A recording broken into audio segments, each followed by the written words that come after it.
Isang mapagpalang araw po sa inyo, kapatid ano, at, bilang, pagpapatuloy nga po ng ating pong aralin tungkol sa, Book of Genesis.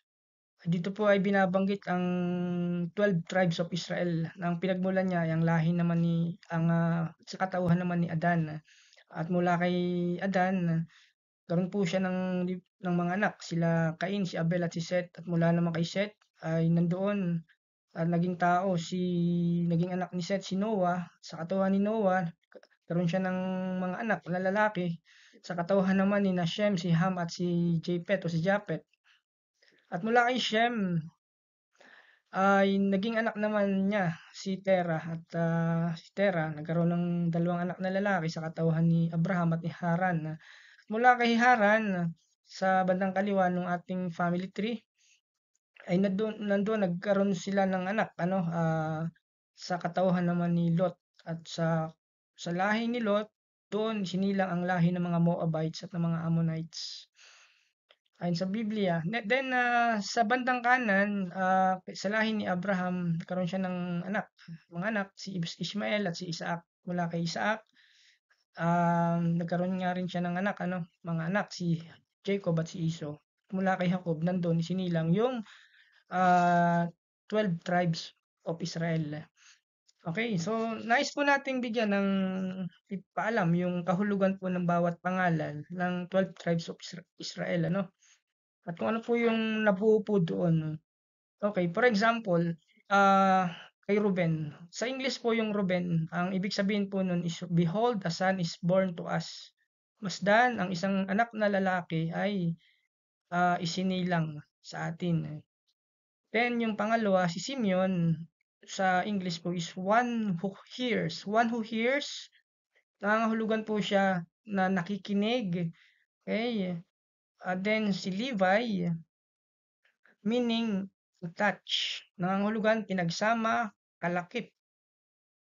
Pang-apat ay si Huda, nangangahulugan sa English na praise the Lord o nangangahulugan ng papuri, no? Pagpupuri, praise the Lord. Panglima, si Dan, meaning niya sa English, yung translation niya, he judge. Okay, yung word na uh, Dan, he judge. Ang Diyos, ang aking hukom. Then, pang-anim, Nephtali, ibig sabihin po nun ay may struggle. Okay, may struggle, meaning, ito'y nangangahulugan ng aking pakikibaka.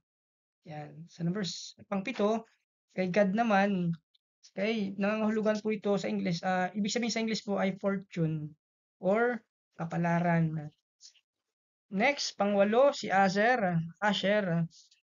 Okay. Meaning po nito sa English is happiness. Nangangahulugan na masaya. Asher. Then sa number 9, yung pang-siyam, si Issachar naman, sa English, yung meaning niya, reward.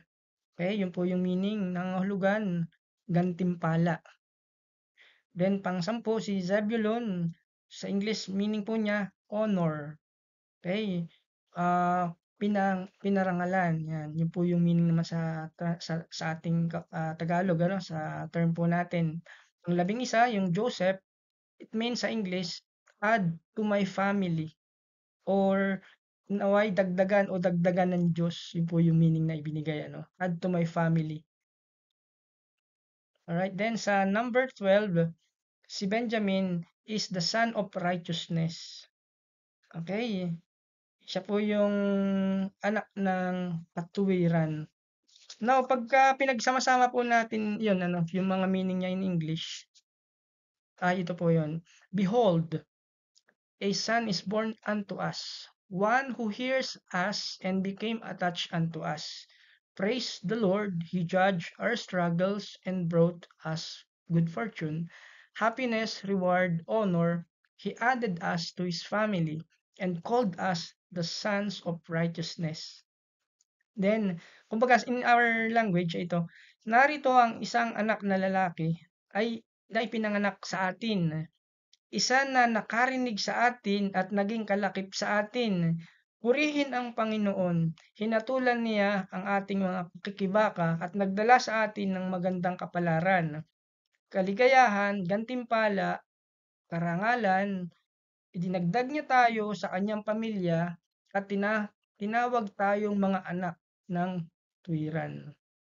Okay, right.